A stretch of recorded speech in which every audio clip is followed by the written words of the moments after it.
Oh, man. Old Man on the Mat crew, this is Tony Jones coming at you another great episode of Old Man on the Mat. Guys, I'm fired up. I say it every time. I'm going to keep saying it. I'm fired up about life. One day closer to freedom or the grave. I don't know how you look at it, man, but I just had a birthday yesterday. I'm excited.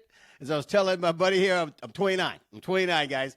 But, guys, once again, thank you for all the support, the likes. I encourage you guys to hit us up on YouTube. We just started shooting that platform out, so go ahead and give us a subscription there.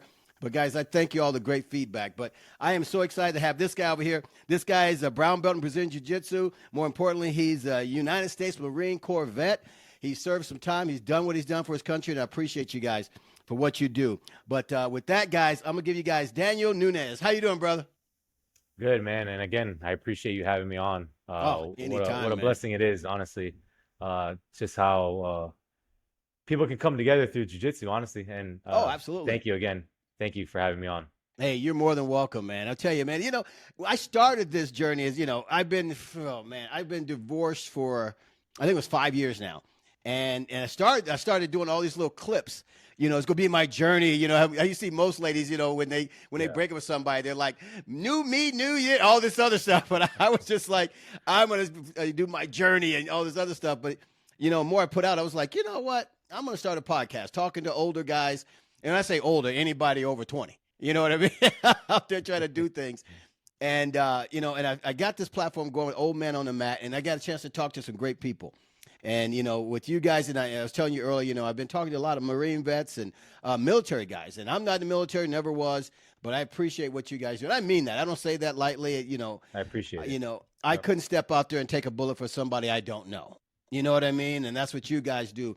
But, don't get me choked up. I'm a patriotic guy. I get all whiny in the eyes. But anyway, man. Man, it's awesome. I appreciate it. But how is out there in Melbourne, man? I'm jealous. Is it really hot? I love heat, man. Oh, yeah. It's about 95 degrees, maybe 100 heat index right now. So that's what I was telling you right before we started that, we're in the garage, but we have AC in here because can't be doing no garage jiu-jitsu with the door open in Florida at this time of year, man. Plus alligators might roll in. I don't know how that works. Yeah. We got these big birds out here that they're about 5 feet tall. They'll come in here. Holy cow, man! So, it's a good time though here. Florida's nice. I'm originally from Miami, Florida. Oh, well, you're still in Florida, brother. What are you talking about? Yeah. But I'm originally from Miami. Hey, if you know anybody, South Florida and the rest of Florida, completely different worlds. Oh, is it really? Miami-Dade County and then anything up north of West Palm, completely different. Oh, right? So, man. I was gone from Florida for like about 7 years because I was in the Marine Corps. So when I medically retired back in 2023, I didn't want to go back to Miami. I have 2 daughters now. Awesome, and man. A wife, and it's living down there is kind of expensive and just not the lifestyle I want to be around. I get you. So I had family move up to Melbourne, Space Coast, and Space Coast, you called it? Yeah, well, it's called the Space Coast. The whole pretty much all of Brevard County. Okay. On the coast, yeah, because you got Cape Canaveral here, NASA, SpaceX, all that stuff. Yeah, man, so good stuff. You always seen the launch. You can walk out the garage and see the launches sometimes. Oh man, my buddy and I, we went to. This was 2 years ago. It's kind of a funny story. I'm gonna be quick because I want to hear about you. Enough about me. Yeah. But he calls me up and because I was, I've been retired for a while, so I can travel and do stuff. He calls me up the last minute. He said, "Hey, you want to shoot to Florida with me out there by Miami? I can't remember, is it somewhere out there?" And I'm like, "Yeah." He said, "We're leaving tomorrow." I was like, "Great, man," because his fiance at the time, they had this trip planned but couldn't go. So I'm like, "Yeah, we'll run out there and do it." So we jumped on a flight, get to the resort. It was romantic, heart, the love bed and everything. I'm like, "Brother, you come." He said, "Man, but nobody can come with me, man." So we got out at night and we got to see the launch and all that kind of stuff wherever we were. We looked up on the balcony. It was really cool, man. But, it's definitely. I wasn't used to it, so it's definitely been pretty cool since being back. But that's cool, man. Good stuff. But before we jump off here, tell me your story, man, because I think, I always say this, guys, tell your story, because I think people, they see these guys out there and they've done some things in your life. They always want to know, I believe, I want to know, how'd you guys get where you are today? Tell me your story. How did all this stuff start with you? The military, the whole thing. So I always played football, right, since I was little, and I played all the way through college, right? I was a 305-pound offensive lineman. Wow. And after playing at FIU, Florida International University, I wanted to join the Marine Corps, but obviously being that heavy, I wasn't able to enlist. Yeah. So I found an MMA gym across the street from my campus. It's called Freestyle Fighting Academy. Okay. If you're ever in South Florida or Miami, I would definitely check them out.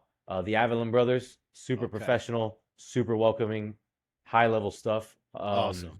So I started doing MMA there for about a year and a half before I left, and I lost all the weight. Now I'm currently like 200 pounds. Wow, that much in a year and a half? Dropped that much? Oh yeah. Oh Wow. yeah. I completely changed my lifestyle. I was big and athletic, you know, because I played football, but I was real big. And so I enlisted, and then as I went into the Marine Corps had its own martial arts program, but it wasn't as challenging, and a lot of it was geared towards, you know, combat and using anything as a weapon, basically. Yeah. You know, if I could pick up a brick and smash it over your head enough times, it turns into a weapon. But a lot of Marines do jujitsu or MMA, Muay Thai. So out in town around these bases, you have gyms, and a lot of older Marines own some of these gyms. So I worked for a chief warrant officer, and he had a gym, so I kind of picked it back up in 2020. Okay. So in 2020, I started training, and I ended up getting my blue belt under one gym. But you know, like anything, things happen in life. I went through a rough run-in with alcohol. Gotcha. And mental health issues. So, but I turned it around. I just started training, training. I got my wife on the mat. She's a purple belt now. Wow. And then my two youngest daughters as well, 5 and 3. They started training. So I made it a family event, right? I made it a family thing. Fast forward, I medically retired. We moved down here. Some issues transitioning with me, getting out of the Marine Corps. Yeah. And then I just, I said, hey, we have a home. I have a garage. Let me start something. Yeah. So I started something. And what I've started is not just jujitsu because we want to learn how to fight and stuff like that, or self-defense, and all those things are important. But I wanted to create an environment around family. And that doesn't mean if you don't have kids or you don't have a husband or a wife, you can't come. Yeah. But everybody that comes through my door and comes into this garage is family. That's right. Awesome, we allow if you're a single parent and you have a kid to watch after, you can come here and someone's gonna hold your kid while you're getting choked out or you're choking someone on the mat. Holy cow, that's awesome. We start 2 years old and up. Okay. My wife is in charge of the toddlers class. We call it the TOTS class. So basically what I wanted to do was create an environment for families to get better together, right? To learn something cool, to bond, because I've seen what it does for me and my family, and I wanted to offer that to others. Yeah. And we've had some success, man. We opened I started my business, Grapple Cove, back in June 28th of last year. So we're a little past a year now, and we have about 30 to 35 people here. Holy cow. Kids and adults. Congratulations, man. That's huge, man. That's good stuff, man.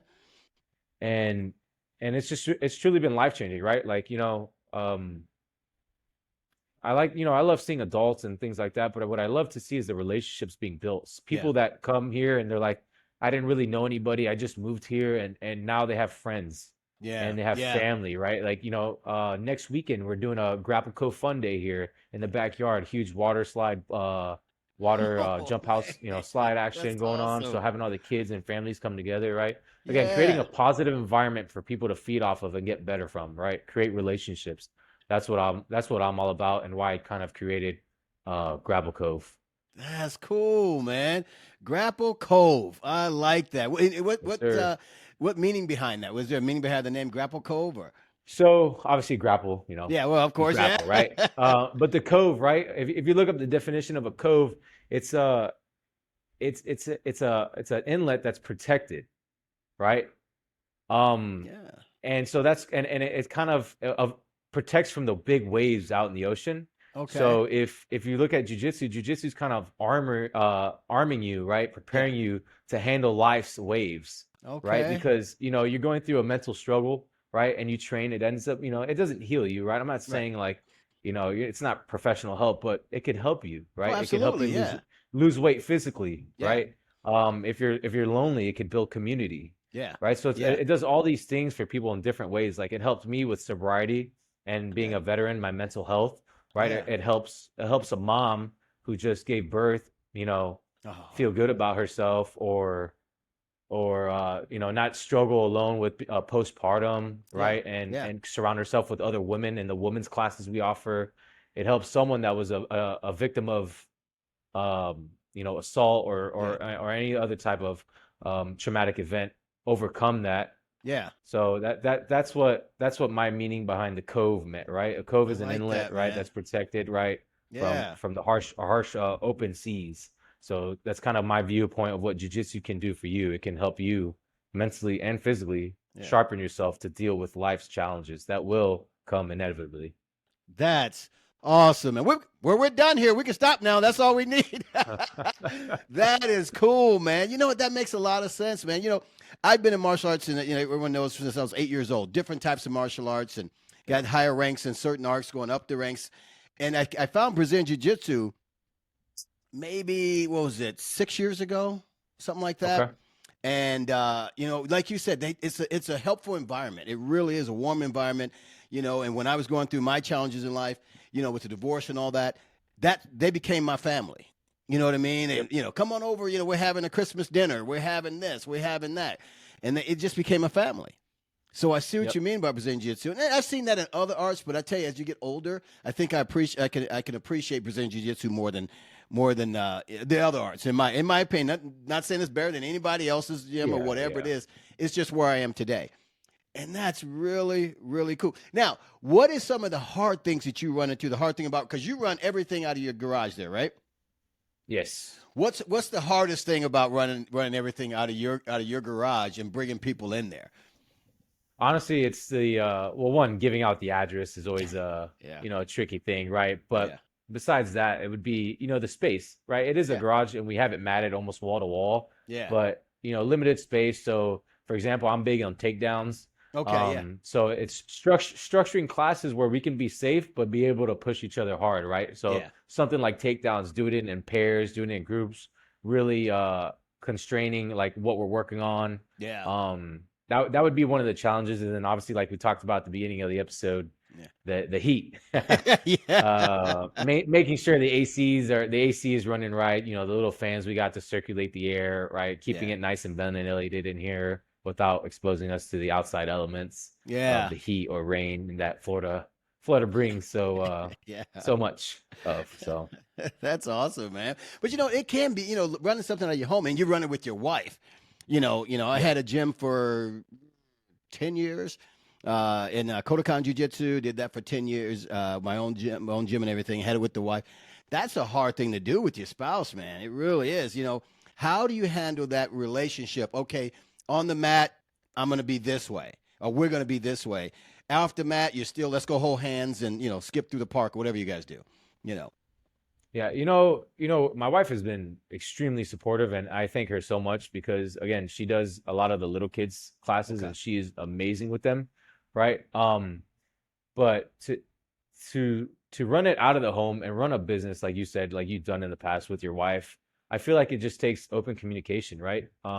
Both parties dropping an ego, right? Of me and my wife both dropping our like defense mechanisms, and how can we make this better? Because ultimately, if this is going good, if our marriage is going good, this is going good. If this is going good, like other things are going good, right? So it's like we're just feeding positivity to each other. Gotcha. Right? We're not trying to be like, oh, I'm a brown belt, or oh, I know more than you in this, or whatever it is. It's how can we?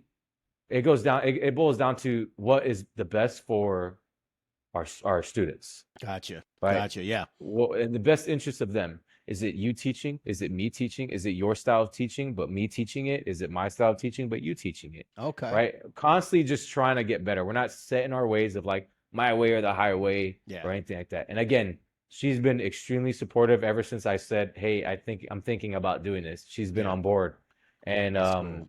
And it's honestly, it's truly been inspiring and awesome to see, because we got married very early, and I'm a little bit older than her, but she was very young, so she moved away to North Carolina at a very young age. We didn't have that many friends up there. We came back to another spot in Florida where she didn't have many friends. So by starting this, it's now given her, like, for the women's classes, meeting other moms. Yeah. Yeah. Right. Yeah. And growing a community there, like now some of the moms get together and go out places. That's cool. And they hang out on the weekends and all that. So it's again, it's because of the family environment we started that all these things are just falling into place. Like we moved here, we had no community.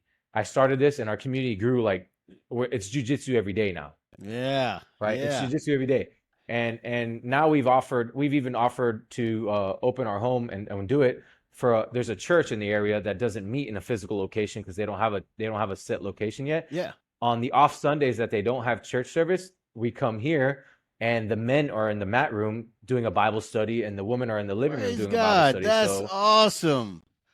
So it's just, and again, all praise to God on this because like we wanted everything we want a community for so long.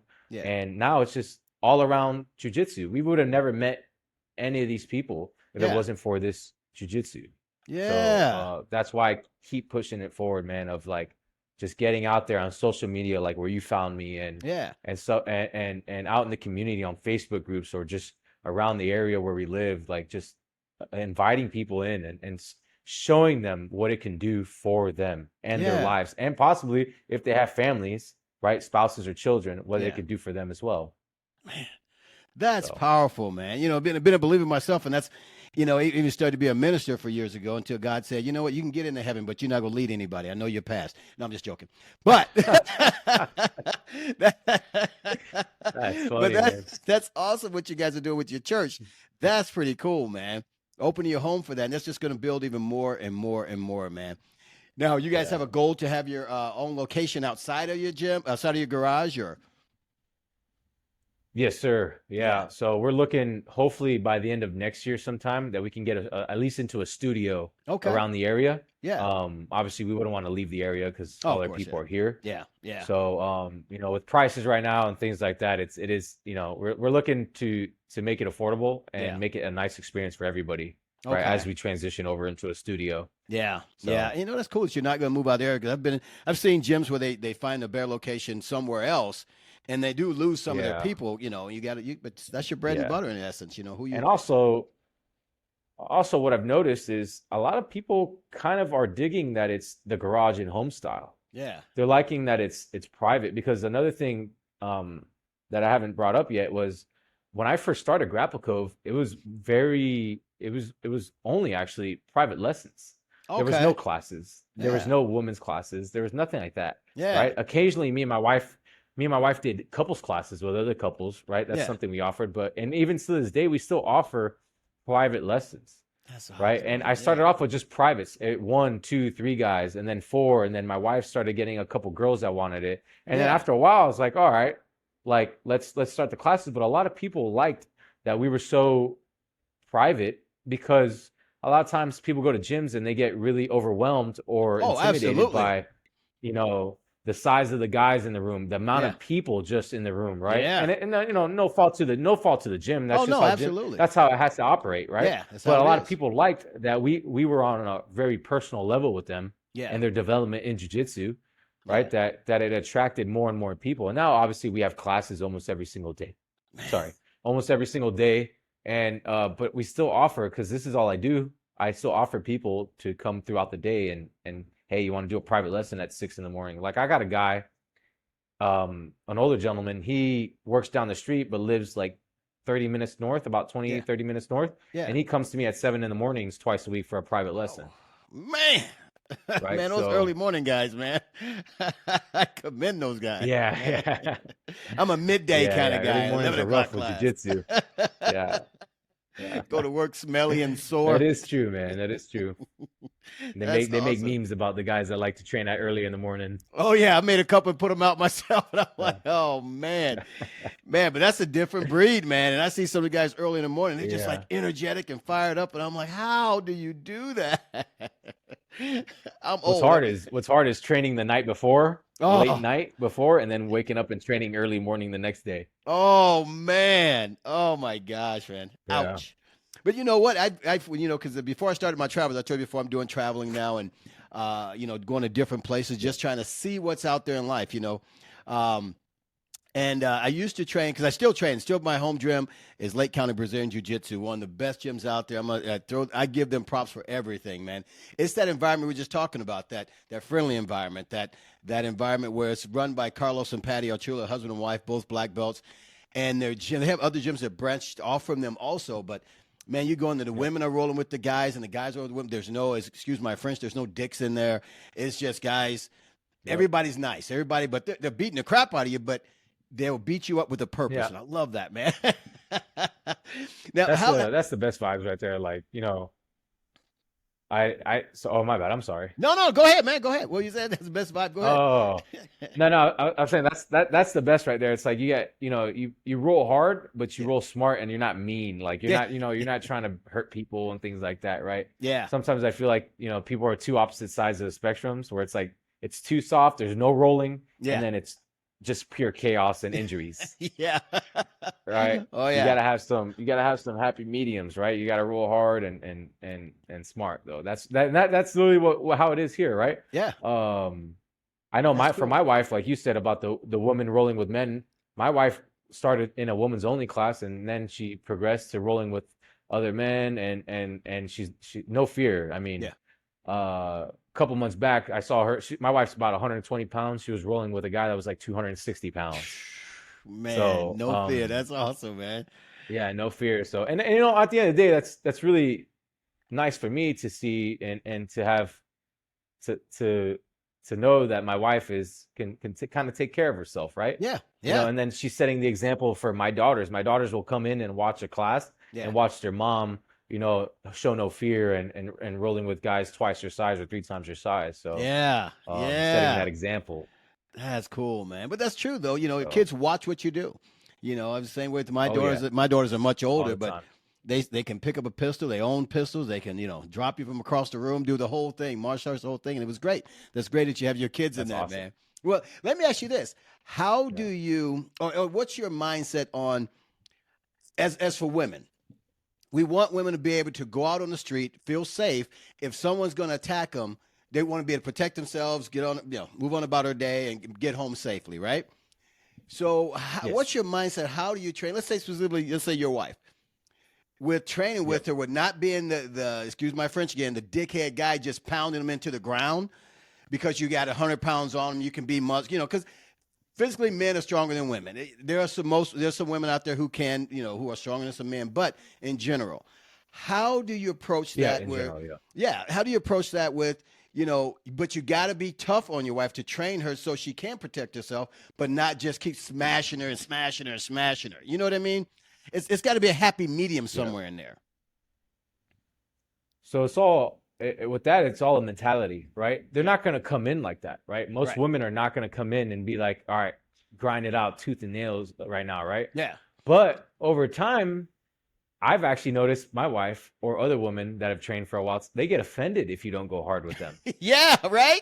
Oh, yeah. Because they're like, wait, what is this? What is this? Are you taking it easy on me? Yeah, you're taking it too easy. Right? Yeah. So I'm telling you, man, I got some video, and even some of the other guys in here, my wife rolls, and it's like she's punch choking people. Like she's like digging her knuckles in there. And I'm like, man, like you beating me up. Right. And again, it's awesome to see. And I'm not going to get mad. She's 120 pounds, right? If you can't handle 120-pound female as a 200-pound male, I mean, that's at on the end of the day, right? You got to, right. That's on you. But, it's all about gauging it. Like you said, too, like obviously brand new people, you have to like ease them into it maybe because, it can kind of be too much of a shock for them. They could either get hurt or just not want to train at all anymore. Yeah. So with women, obviously you have to hold, introduce them slowly most of the time. Mm-hmm. Even with men too, I've seen it like too much stimulation, too much pressure, too fast can kind of like make them, give them a sour taste towards jiu-jitsu. And, once they get the hook though, once you see that look in their eye, they're like, oh yeah, I love this. They keep coming back. Oh yeah. And it's fun to do that, man. I tell you. I know for me, it was like that too. Oh yeah, man. But like I said, I've been in martial arts since I was 8 on different types of arts. Kodokan Jiu-Jitsu, Judo. I did some samurai things, with Kendo and all that kind of stuff. And then when I found Brazilian Jiu Jitsu, because I always wanted to do Brazilian Jiu Jitsu, as I got older, as you hear about it and stuff, you know. But hey, a quick claim to fame for me is when I was in Davenport, Iowa. I had just moved out there with my wife was out there at the time, so we just moved out there. And I'm looking for a place to train, you know. Literally, my buddy, we're walking down the street and we see this school, Nick Tarpon School of Karate. So I was like, well, maybe someone to train. By then, I was already had a black belt in Kodokan Jiu Jitsu. So I was like, maybe somebody to train with me. I go in there and he says, oh, we don't have any classes now. But my one of my students just came back from Brazil learning this Brazilian Jiu Jitsu. He said, would you want to train with him? And I'm like, I'll train with anybody. You know, I'm like, okay. This dude tied me up in so many knots. I was like, are you kidding me? And that was, I don't know if you probably, I don't know, his name was Pat Miletich. You know, that was Pat Miletich, man. He's an old brawl. You seen him on some of the UFC stuff back in the day. And I'm like, this is a dumb guy for me to start training with the first guy, man. But, man, it was crazy, man. But I always wanted to learn Brazilian Jiu Jitsu. Awesome. And every place, and this is, you know, no hate on all other kind of schools or Brazilian Jiu Jitsu schools out there, but there are some that, there are a lot of dicks in there, you know, when, you know, I walked on the mat and trying to find a new school that I want to learn this from. Cause you know, because you're a black belt in something else, you're not a black belt in this and whatever it is. Right. So I would go in there and they found out I was a black belt in something else and it became a fight. You know what I mean? So you're a black belt in this. So, you know, they start, I'm like, I don't know what I'm doing on here on my back. Why are you, you know, what you call mother milking me now? I know what they were before, you know, in my age, I'm like, man, I don't need this, man. I don't need this. I can go home and live a happy life and feel okay with a stable back. You know what I mean? But, you know, like you're saying, it's that's the gym culture. Yeah. That's the gym culture. Cause, you know, like there's some guys, new people that do show up in their gym and they try to like challenge everybody. But then there's also new guys that come in that just need to, I always say this, it's like a being tamed. Yeah. Like usually see it with like big new trial guys or white belts. But, you know, as a coach or as an instructor, if you see one of your students, you know, being a bully, right? Like that's not what you want. That's not what you want in your gym. You want people being inviting, right? I'm not saying let new people walk all over you or anything like that, but you got to be inviting, right? Right. Because if not, you just lost them. Yeah, okay, you won the round, you made them tap 100 times in one round, but now they're not coming back. Now they just missed out on training. Oh, yeah. Right. Absolutely. Whereas if, you know, like, you know, you could put some pressure on them, show them some pressure, show them some how to control someone, but without injuring them or, you know, just completely being a bully. Right. Right. You know, again, there is rare occasions where someone does come in and then you do need to, you know, set them straight because you can't allow them just to come in and you know, you can't just let them come in and start hurting people or hurting women and children and, you know, so. Oh, yeah. Right. I know I was used a lot as a blue belt. When I was a blue belt, I was used as a mat enforcer at my school in North Carolina. Oh, wow. Wow. As a blue belt going and stomping on guys. Yeah. Well, I was a 230-pound blue belt. So. Well, that'll do it. That'll do it, man. That's awesome. Well, you know what? I have a story for everything. I've been around long enough, but it was like in Brazilian Jiu Jitsu, this purple belt, Vic. So we're out there. We're on a Friday open mat. Nobody's really there. Just myself, a blue belt, and then this other girl, white belt, and then Vic. And this new guy walks in, you know, and hasn't trained for a while, but he's, you know, you can tell he got something to prove. So, you know, and I had an injury. Vic had a bad back, and the girl was just a girl. Not taking away from a woman, but you know, she's a white belt girl, wanted to train. This guy is just like trying to smash everybody, and Vic's just watching the class And it's the funniest thing. Vic was like, I'm not rolling today. And he kept telling the guy, take it easy. Tony's got a bad this today, injured his arm, his back, whatever it was. You know, we're still going at it. And Vic was like, all right. He gets up. He's like, all right, I'm going to step in and work out. And so the guy was like, yeah, let's go. Man, Vic ran through this dude. All you heard was, tap. That was it was the best day. We're sitting on the sideline just laughing. I got pictures and shit. It was the best, man.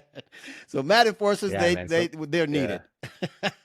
Yeah, sometimes, man, you gotta protect your gym, right? Right. You know, you can't have just nobody coming in and just start hurting people. Yeah. But you'll see that sometimes. So. And I find myself now that I'm traveling a lot, I'll look for gyms to go by and close by. And most of the time it's just, hey, if I see, like, you know, you look at the pictures and all that stuff, and you see all the stuff, and there are no women in the gym, in my mind, that tells me that they pushed out women, that women don't want to come there for whatever reason. If it's a big gym. If it's a small one, I get it. I go in there, you know, I can go in there and train with them, whatever. But when it's a a big gym and there's no women there, that just tells me the mindset. Okay, this is I just for me, just my personal thing, my age, my injuries, whatever it is. I'm not going in there to train. I'll find another place to train. And it's not that I want to work out women, but it just tells me if there are women there, women are more keen to that stuff and they can feel the safety of a place and they'll be in the gym. So I'm like, okay, this place is pretty cool then. I don't know if that's a bad way to look at it or not.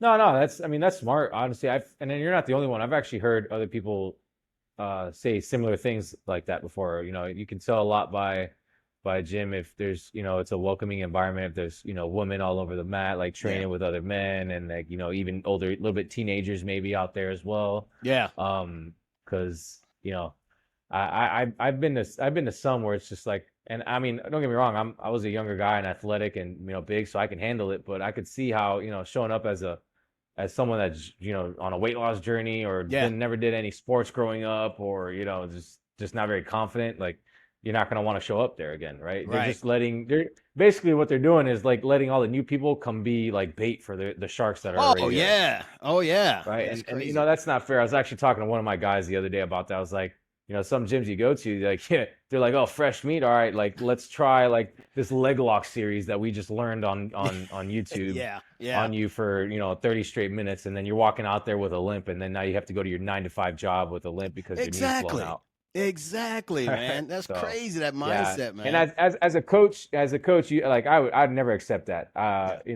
Here in this place, or whenever we get our studio, if there's a bully, it's gonna get dealt with. Oh, right? absolutely. And you have to, right? Because like again, you don't want to push people away, but you really don't want people that are bullies in your gym to begin with. Oh no, not at all. It brings everything down.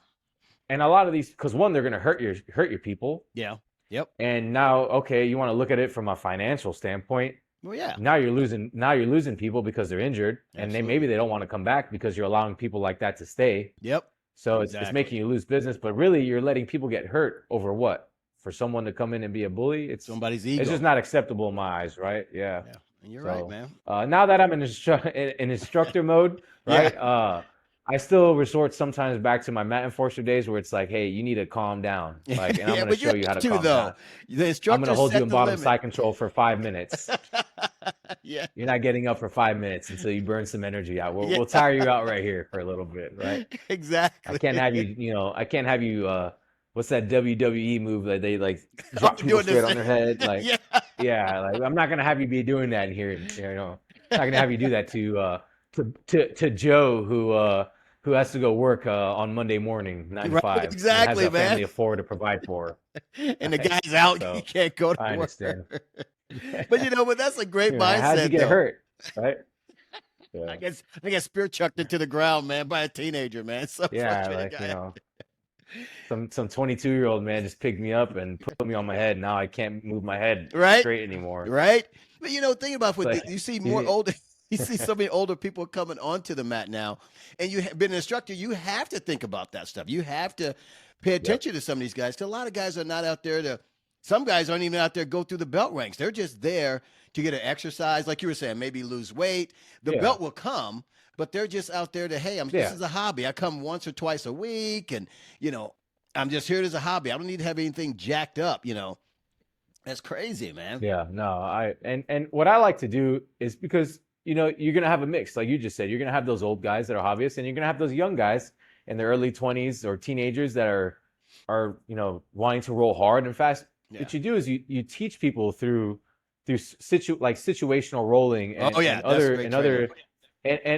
other types of, like, I call them jiu-jitsu games. Yeah. Right. How to roll hard, but roll smart. Yeah. I'm not going to, like, if we're grip fighting at full speed, I'm not going to just slap you in the head with my collar tie. I'm gonna get my collar. I'm gonna get my collar tied nice and hard, but nice and controlled. I'm gonna grab your lapel vitski hard, right? I'm gonna grab your wrist hard, but I'm not smacking, right? I'm not punching you in the face. Yeah. So teaching people how to roll hard but roll smart is one of the biggest things I do here. That's awesome. Because if you're on a weight loss journey and you don't roll at all, and you just hear me talk about technique for half an hour or an hour, like, you're not going to lose any weight doing that. No, not at all. You want to get those active rounds in and roll. So we do roll a lot here though in the garage.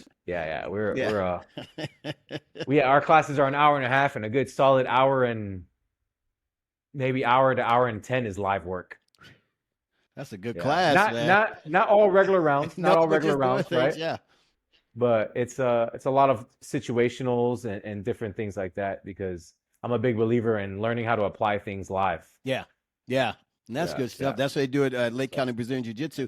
And one thing I would tell you, that's the difference in being around so many different arts through the years. What I find so different about Brazilian Jiu Jitsu and Judo also, Judo had that same mindset too, yeah. is a lot of arts have katas and you're not really doing any live pressure, testing your technique. But in Brazilian Jiu Jitsu, you're testing your technique every day. You know, when you go and train, because you're actually trying to push a guy off you or roll a guy, sweep a guy, whatever it is, you're fighting against someone that push pull all day long. So it's not just a kata That's important. moving through, you know.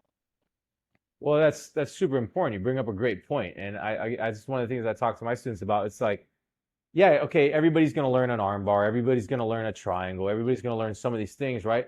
But realistically, if you're a 120-pound dude, are you gonna armbar the 300-pound corn-fed dude that's bench presses 400 pounds? Probably not, No. right? But you know what you can do with him? You could probably straight ankle lock him, Yeah. or heel hook him. That's the equalizer right there. Okay. Right? You could, if you get to his back fast enough, you could choke him, right? So Yeah. by doing this live work, like you're saying, it's allowing people to figure out what works for them. Yeah. Yeah. Right, in a situation, right? Yeah. Because if you're a smaller guy, you're an older, slower guy, right? Now you need to control the pace, right? As an older gentleman, I have some guys that come here that are upwards of 50 years old, that they need to slow it down. Yeah. Right. Absolutely. Yeah. So if I can control you, now you can't use your speed or your quickness on me because I'm controlling you properly. Now I'm slowing it down to what my body needs, right? Go. What my age needs, with my athleticism, right? So that's what that live work allows, right? Again, because everybody can learn all the same cool techniques, but different application of the techniques or different body types, right? If you don't have flexible hips, right? How are you gonna start? How are you gonna, it's gonna be a little bit difficult for you to do some type of guards. Right. Exactly. Right? Yeah. So, like rubber guard, like I have terrible flexibility because of all the sports and the Marine Corps and all that stuff, the wear and tear on my body. I'm not playing rubber guard. Yeah. I'm with you. I'm not doing that. Yeah. Right? I'm with you. I'm with you. If you're a heavier set dude, are you going to be really inverting at the beginning? Probably not. Right. So I think that's funny, but I see I mean, no, it's truly, it's actually scary when you see like a really big guy that inverts really well. It's like, yeah, you're not supposed to be doing that, man. Yeah, slow this down. You're making me look bad, dude. I can't even bend over right. I know. So. It was funny. We were in class one day and I was rolling with a guy, and I'm not inverting for jack. I'm not doing anything. And I think I didn't say rubber guard. I said something else, but I was goofing around. I was in a position. I forgot what I was doing, but I yelled out. Let's say it was rubber guard. I forgot what I did, but I said rubber guard time. And you just heard the laughter all over him. All right, you don't have to worry. Tony ain't rubber guarding nobody. Whatever it was. I just thought it was funny to see if the guy was going to go for it. No, didn't. I ain't doing jack, man. Now, do you have? When did you develop your game? Your fighting style. You know what I mean? Was that early on, or did you once you became a purple belt? As a purple belt, you know what you're really going to do. So really, towards the end of being a blue belt is when I started to realize, like really hone in on a few things for me. Obviously, now as an instructor, I open up my knowledge and I keep studying and learning so that I'm able to give other people, other body types, other athletic types, different options to use. But for me, like if I'm rolling, like competing or rolling hard with another brown belt, same level, same size, whatever it is, same skill level. I really started developing that game as later blue belt, right? Gotcha. And then obviously into purple belt, I kind of started noticing what my game was. Gotcha. And then now I explore a lot. I do different things to learn more. But I would say towards the end of being a blue belt is when I started really coming in to my game. Gotcha, man. That's pretty cool, man. So when you're training, how do you train now? Because you're still competing, am I right or no? No, not as of now. Not right now. Not as of now. Well, that still makes sense. In the near future, though. Gotcha. Now, how do you get your chance to train hard? You know, regardless if if you compete or not, how do you get a chance to train hard? You know, being an instructor there, trying to build this gym. When do you set your time to train hard? If you know what I mean by training hard, comp training kind of thing or whatever. Yeah. Yeah. So occasionally, once or twice a week, I'll have, there's a couple other gyms around here that they'll have brown belts or black belts that'll come and we'll just hang out and roll, Oh, talk about some like, high level techniques or something like that. Um, and that's usually the time where it's like, okay, I don't have to roll as an instructor. I can take my instructor hat off. Yeah. Yeah. Right. And, actually roll. Right. So that's cross training, right? Essentially cross training with other people, higher belts in other gyms, is important for that. Yeah. Right. If you're not able to compete or something at the time, cross training is pretty important, for me at least, and being able to, a little bit of test yourself and see how you're stacking up against your peers, quote unquote. And then sometimes with my students, I'll especially like the big ones, I'll show them some intensity and because I don't want to make it just easier for them. I want them to go through that grind of getting a little bit of smashed here and then working and then smashed and then working, right? Yeah. Because that's kind of how my black belt trained with me, and it made me better. Gotcha. A better grappler. So yeah. Okay, that makes sense. Makes sense a lot, man. So when you're training with these guys, let's say for instance you're training with some of these bigger guys, do you start from, because of course you're being an instructor, do you always put yourself in a bad position? Start from there, just like, all right, I'm in a bad spot, let's fight from here. Yes and no. If I want to like test myself, I will, but I don't always want because it's hard as for like newer people is to get people in bad positions. Yeah. Right. Yeah. So the bad position is getting into the bad position. Okay. Gotcha. Right. Gotcha. So I make them work because there's some guys out there, man, that have amazing guards. Yeah. And a lot of new people struggle with passing the guard, especially with someone that has a really good guard retention. Yeah. So you could see them getting frustrated, getting tired, having to work. Right. Oh yeah.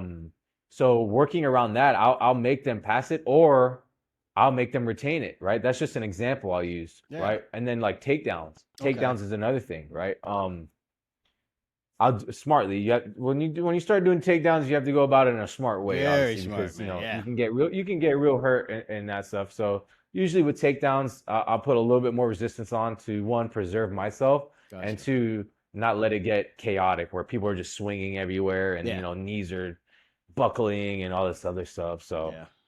But yeah, I'll put them. Sometimes I'll let them start in a good position as well, like you're saying.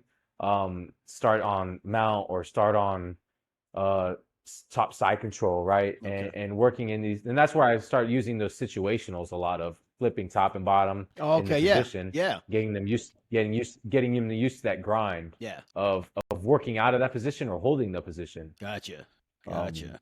So that's a little bit of my philosophy around the training and the intensity of it in the garage. Okay, not bad, man. Now I do want to talk more. Go back into your husband and wife dynamic, because I think that's so important now, especially with gyms.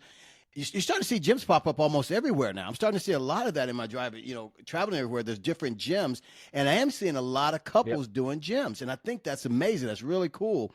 Now, you said before that your wife supported you in everything. Now, did she get her? She got her purple belt from your original black belt, correct? Or how would that work? Yeah. I didn't promote her to. Well, of course, to purple belt. Yeah, because you're brown, right? Yeah, gotcha. So, gotcha. Yeah, I'm a brown. Okay. Yeah. So I'm able to promote up to purple, but I did not her.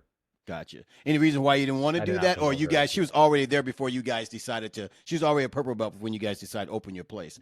It was kind of the same time. Okay. Gotcha. Now, yeah. We got promoted at the same time. Yeah. Now, how do you keep? I think I touched on this before. You touched on this before. How do you keep? Because I see, like I've said, with Carlos and Patty, those are the ones at Lake County Brazilian Jiu Jitsu. They have a great symbiotic relationship working together at that gym. They're always in a good mood. They're always happy-go-lucky. They're always doing their thing. They're always doing this. How do you keep marriage problems, if there are any, off the mat, where you're still nice to each other on the mat, whatever, without letting that drag onto the mat, where I don't want to train with her today, or she don't want to train me today, or whatever it is. Again, it's like kind of you said, you have, if there is problems outside of the mat, you have to keep it off, because what is the ultimate goal, right? The goal is to grow Grapple Cove. Yeah. And look out for the benefit of our students, whether that be kids or adults. Okay. Right. So being mature enough to set aside our issues and either address them before we start training or later that night after training's done. Yeah. Right. But not bringing it onto the mat, because if we do bring it onto the mat, at the end of the day, who's affected? I mean, yeah, everybody, me and her, but at the end of the day, it's everybody else, the kid students, our adult students, right? And that's not fair to them. They're trusting us to guide them and teach them in jiu-jitsu. And if we bring our problems onto the mat, it's not okay, and it's not good for their development. Yeah. So I also wanted to say that, if you're getting into this, right, if there's a piece of advice I could offer, if you're a guy and you're about to open up your own gym and your wife trains, or maybe not yet, don't make it forced, right? So with my two children, right, my two daughters, and my wife, I never wanted it to be forced. I never said, hey, you're gonna do this for me, you're gonna be a part of this, you need to do this for me, you need to do social media, website, you need to train these people, this, whatever it was, right? I never forced it. I wanted them to want to. That's cool. And now, like we talked about earlier in the episode, they loved it. They thrive. My daughter helps my wife in the toddlers class, and then she participates in class, and then my wife teaches children, and then the women's only classes, right? So it's without forcing it, right? Yeah. It actually became a thing where it was enjoyable. Yeah. So it's kind of like, sounds like the black belts at your gym, where it's they're just enjoying the journey together. Yeah. Yeah. Right. There's going to be ups and downs, but keeping it nothing forced. That's awesome. Right. Man. No, like I wanted to start this, so there was no telling my wife, oh, you're going to teach this class at this time because I'm telling you to. Like, that's not how it goes. I wanted to start the business. Now, if she wants to, 100%, that's awesome. Right. Right. So that was just a little piece of advice. Don't make it some great forced, advice, man. Right. And it'll be good. So it's just like people say, never force a child to do what you did as a kid. Like, if you were a awesome football player and then you force your son to play football, he's probably not going to want to play football. He's going to resist, right? So, and that just causes turmoil, right? Yeah. You want people to do things. That's awesome. I love seeing, my daughters are 3 and 5, like I said before, and they want to learn. Like, I even when I'm studying jiu-jitsu on the TV or something, they'll come and watch it. And my daughters, again, 3 and 5, they were doing De La Hiva the other day at 3 and 5 years old. Gosh, so, that's awesome, man. It's pretty cool seeing that, right? It's awesome seeing my daughter. She the other day she got out of half guard. My 5-year-old, she took someone's back from half guard and got her seatbelt in and hooks in. And then she looked at me and smiled, and she looked for me like around the room, like, where is it? Well, yeah, look, I did it. Like, I did it. And there's no greater feeling than that, right? As a coach, as an instructor and a dad. Right. There's no greater feeling than that. Seeing your kid enjoying it, like having actually enjoyment out of it. So, and not forcing them. Like, my 3-year-old wanted to a little bit participate in the bigger kids class, which is really for 5 and up. But she knows things. But you could tell it kind of intimidating and stuff like that. So I didn't force her to do it. Even though her skill level she could. I don't force her to do it. She's only 3. Oh man. Right. So when you don't make it forced for them, if you're doing it as a family, like you said, the husband and wife, right, or your children, if you have older children that could help you coach or whatever it is, when you don't make it forced, they kind of want to. They see that you're enjoying it, and they want to be supportive. Yeah. Man, I love your mindset, man. That is good stuff, man. Your place is going to grow, because I think just hearing the stuff you're talking about, we need more of that out there. We really do when it comes to the arts, man. It's got to be family. It's got to be family, man. That's good stuff, man. Well, on a different note of that, let's talk about just your opinion on where Brazilian Jiu Jitsu is now and where it's going, because Do you think it has watered down some over the years? Because everything's competition, but it was designed just like any martial arts, designed for self-defense. In the beginning, everything's for self-defense, right? Yeah. And yes, there's a sports aspect to it. Do you think Brazilian Jiu Jitsu is focusing too much on the sports aspect and not the self-defense aspect, or has it gotten better, gotten water? What's your opinion on it? Oh man, this is a hot take right now on social media. It sure is. He's throwing me under the bus. I'm not sitting under there with you. No. No, in all honesty, I think making grappling realistic, right, is the goal. But like I talked about live training, because I've seen places they do more self-defense, but everything's a step-by-step, no resistance. So how are you going to learn how to fight someone or control someone if there's no resistance? Yeah. Again, that's just giving someone a false sense of security. That's true. And honestly, I don't like it. I'm not a huge fan of that. Yeah. But then sport jiu-jitsu, I believe, is good too. But too much sport jiu-jitsu for the actual like self-defense fighting portion is not good. What happens when you see someone pull guard in the UFC? If you ever see it. Yeah, right. Like they get, they kind of, they sit on their butt, they get their face kicked in. Exactly. And it's like, and then, a lot of times people say, oh, self-defense this or realistic this. And, even MMA, sport MMA is not the most realistic version. Yeah. You want to talk about the most realistic version? It's, you have weapons involved. Absolutely. Yeah. So it's also learning that and punches and MMA has punches, but this is more for jiu-jitsu schools, punches being involved, because I've done MMA. I came into martial arts through MMA, and I've seen black belts in Brazilian jiu-jitsu turn into white belts the minute they get punched in the face, man. Yeah, and absolutely. It's just unacceptable in my opinion, to have that. You got to be, I'm not going to say you're going to be like Muhammad Ali, the most efficient striker out there or anything like that, but as a black belt in jiu-jitsu, you should be able to hold your own on your feet and get the fight to the ground if you need to. There you go. I like that. You're absolutely right. That's kind of my viewpoint on it. Again, like we talked about earlier, there has to be a happy medium. It can't just be, oh, this is what we're gonna practice self-defense. Yeah. But no resistance, no live training, nothing. Right. Just step by step. And then you can't just be like, okay, I'm gonna pull guard into spider lasso guard. Like, as fun as spider lasso is, I'm sorry, you pull guard and try to do lasso and spider on a crackhead in the alley at 4 a.m. Probably not going to work. Yeah, that's right. Okay, I'm sorry for that example, but it's just not going to work, right? Yeah. What would work though is grabbing someone with double unders, taking them to the ground, holding them in side control, or even mount with the arms up above their head, right, until help comes. Yeah. Or you can subdue the attacker, right? So that's something that's realistic, right? Yeah. A head and arm choke, that's realistic, right? It doesn't matter how big you are or the adrenaline. If you don't have blood supply to your brain, you're gonna go out in a heartbeat. Yeah. Yeah. But if you try to heel hook someone on the street, you might blow their knee out. But me personally, I've seen grown men finish football games with torn ACLs. Oh, yeah, absolutely. And adrenaline flowing on a street fight, you're trying to survive. You don't feel that till later, man. Yeah. There's an example of this in when it comes to shooting in the Marine Corps, and I mean probably other branches and police department stuff. It's called a failure to stop drill. Mm-hmm.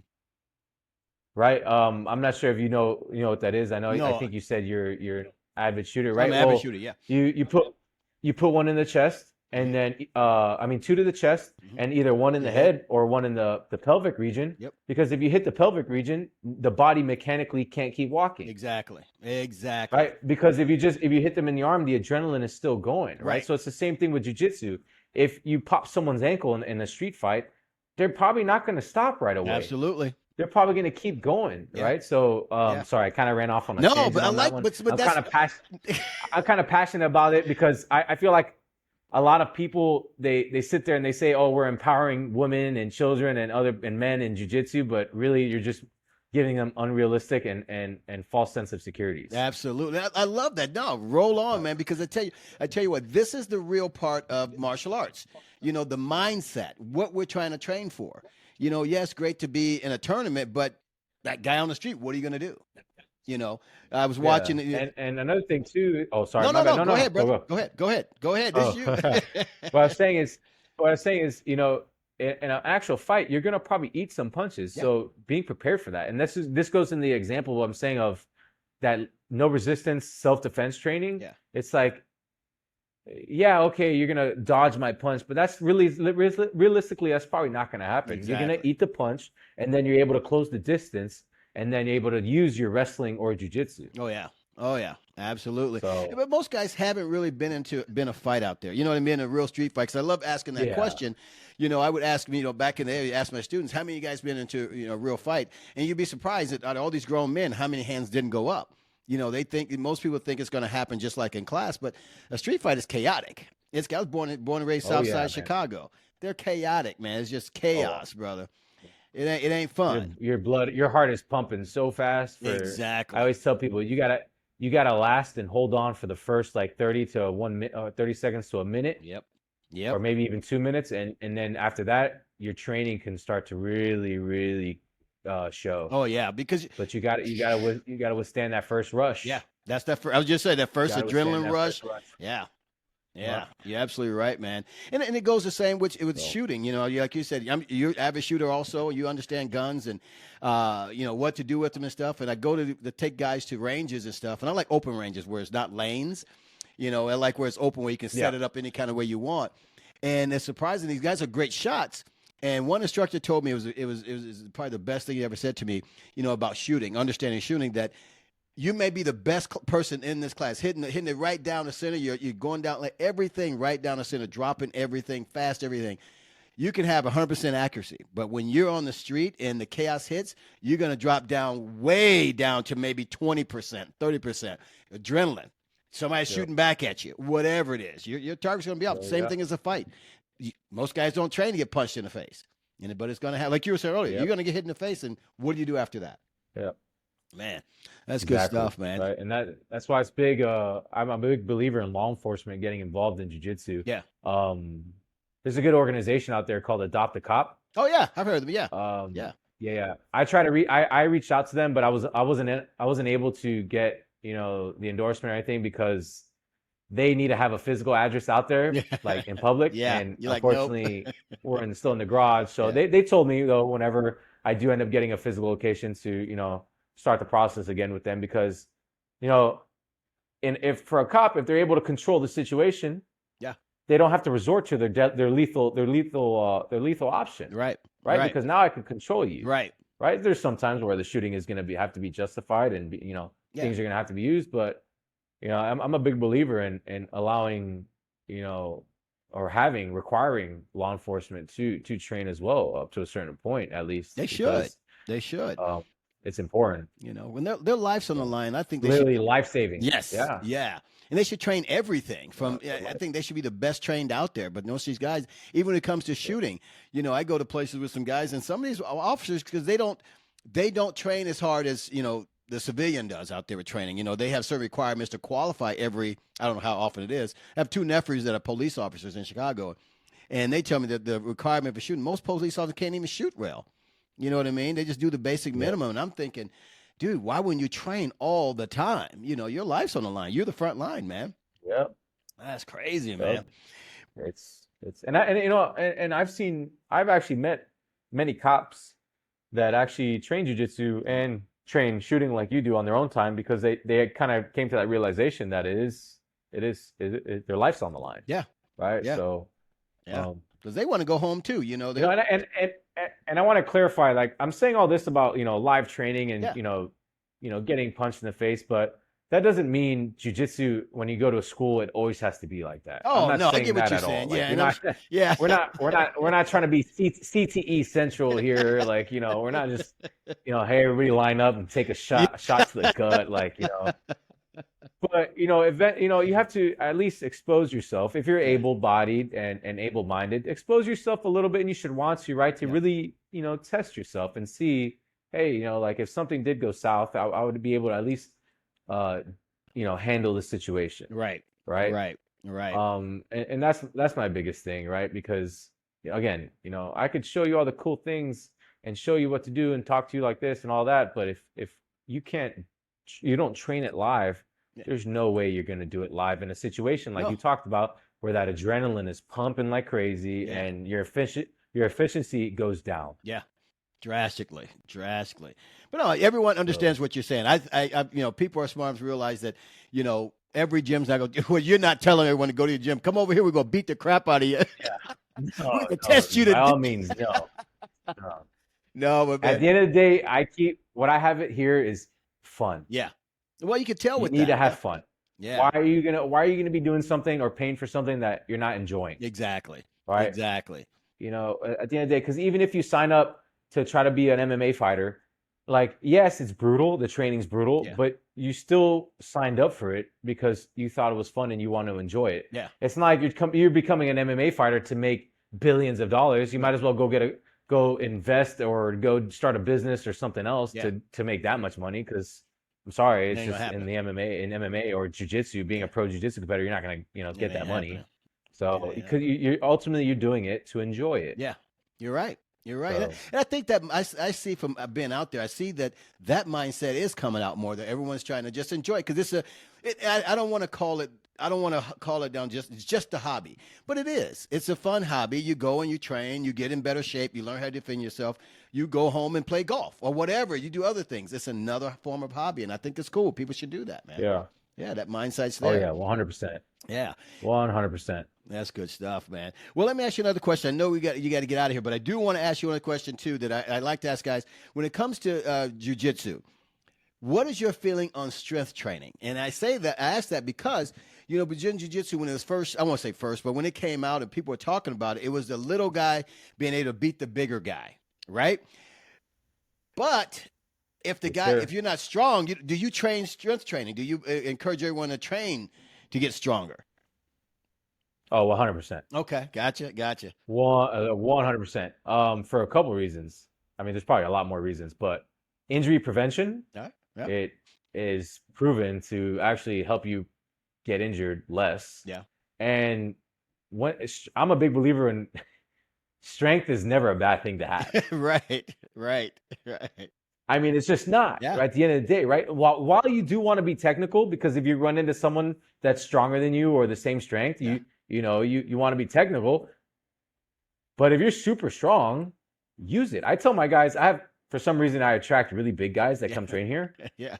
Except for like a couple of them. And I tell them, use your strength, but learn how to hone it, because when they use their strength against a smaller guy, they could beat him, they could win. But then they try to use their strength on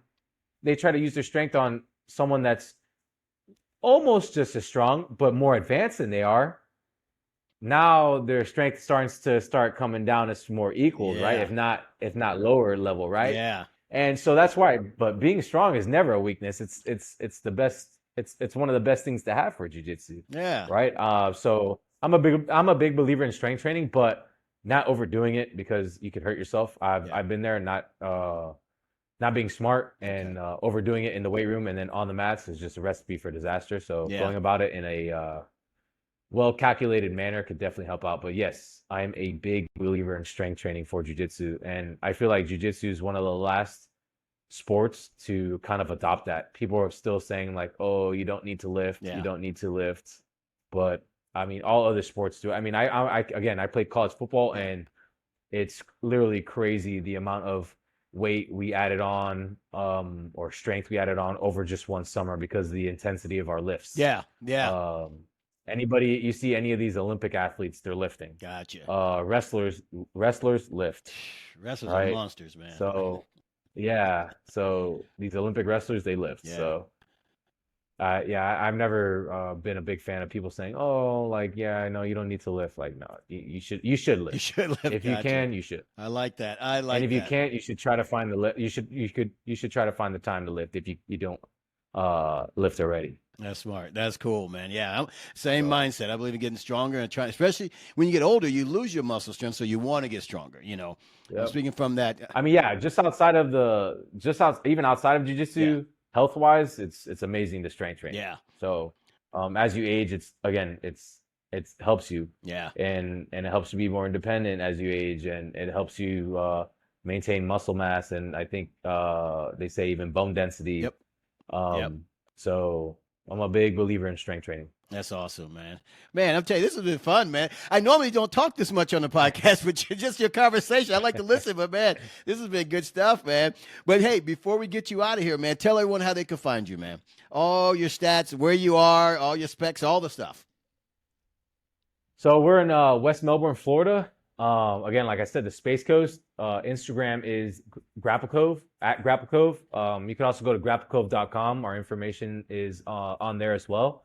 And yeah, that's really where I'm active on, is Instagram. Okay. Kind of where you found me. Yeah, exactly. Yeah. Good stuff, man. Yeah. Man. So awesome. I appreciate you having me on, man. No, I appreciate you taking the time, man. I know you're busy over there. You have a certain amount of time you could do stuff because you're out there rocking, man.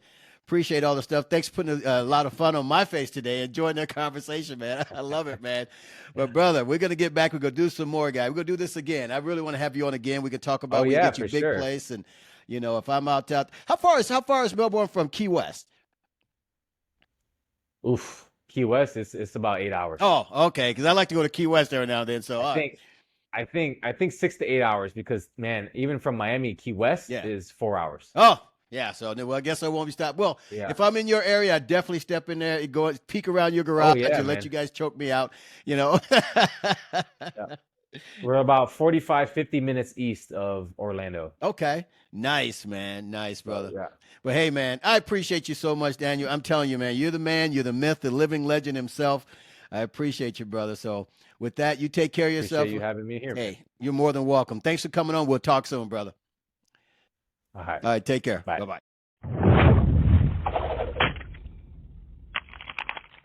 Oh, man.